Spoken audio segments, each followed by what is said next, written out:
Again? Where did shuguang go? What's this reaction? Do you like her better? Too bad. I'm all you've got right now. Besides, there's something I need to tell you. You wanted to know what's been bothering her, right? Then listen carefully.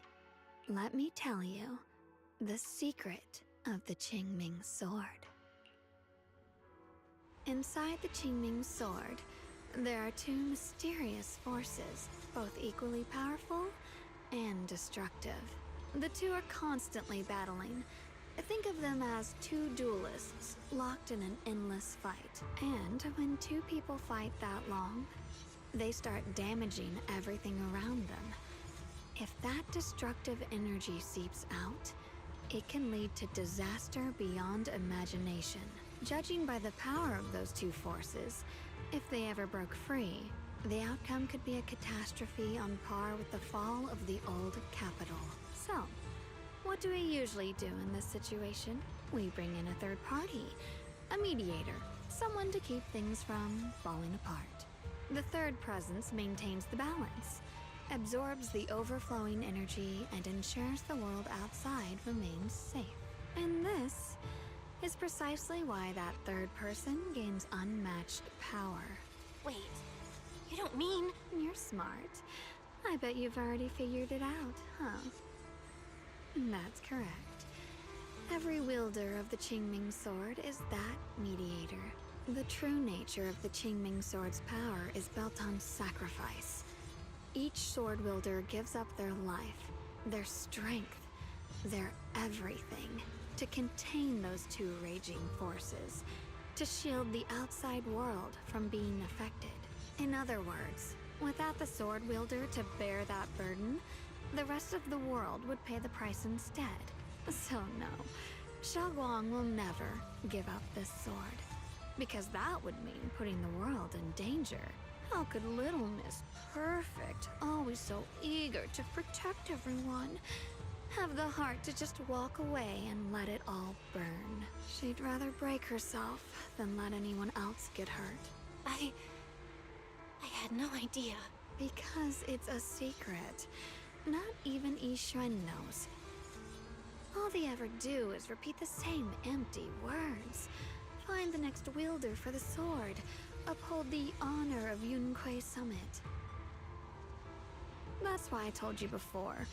The more noble the excuse, the uglier the truth behind it. It's not the kind of truth you can share with everyone, right? The so-called hero from the very beginning is really just a sacrifice. But why are you telling me this? Because I want you to save me. I'm asking for your help. Your precious Senior Shuguang will want to save everyone. She'll keep using the Qingming sword, even if it means she needs to sacrifice herself. But I want to live. I don't care about other people's lives, just as they've never cared about mine. The only way to save us is to stop her from using the Qingming sword's power. Of course, if you could convince her to give up the sword, that'd solve everything once and for all.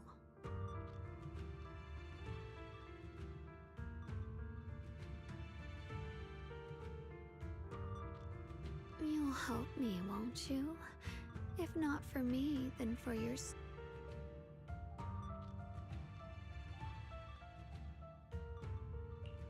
I'll talk to her when I get the chance. Whatever she decides, I'll respect her choice. Complete trust and respect, huh? That must be why she cares about you so much. Fine, I'll admit it. Right now, you're dangerously charming, which is precisely the problem. She loves you, you know. The same way she loves Yixuan, her brother, and all her precious little friends. No. Maybe even more than that. But love is a curse, a trap, something cold, and love will be the end of me. Oopsie, seems like I've said too much. Anyway, to show my sincerity about asking for your help, I'll answer one question. Just one. So, tell me, I've always wanted to ask, what exactly is your relationship with shuguang? You claim you're one, yet the two of you couldn't be more different. You've seen the dark-haired Ye Shiyun, right?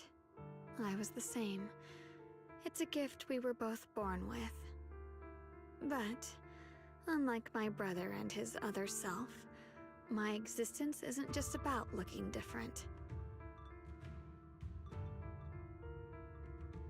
Because Ye Shengguang never wanted to just be the perfect Qingming sword keeper, the well-behaved junior everyone expected. She wants to live, just like any other ordinary person. I'm that side of her, the part that's wild, human. I'm her instincts, her desires, her humanity. The side she keeps trying to suppress. Surprised, huh? Obviously, from the outside, I look more like what you'd call a divine being. Humans are so good at turning what they don't understand into gods. Too bad I'm neither divine, nor interested in being worshipped. If being sacrificed is my destined path, and death is supposed to be the end, then I'll fight it.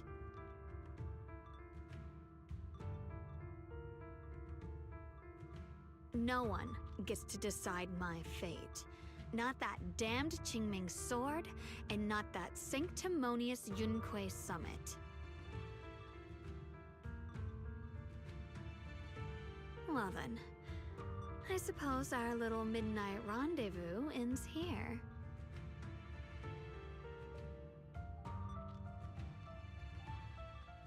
Until next time, my dear Junior.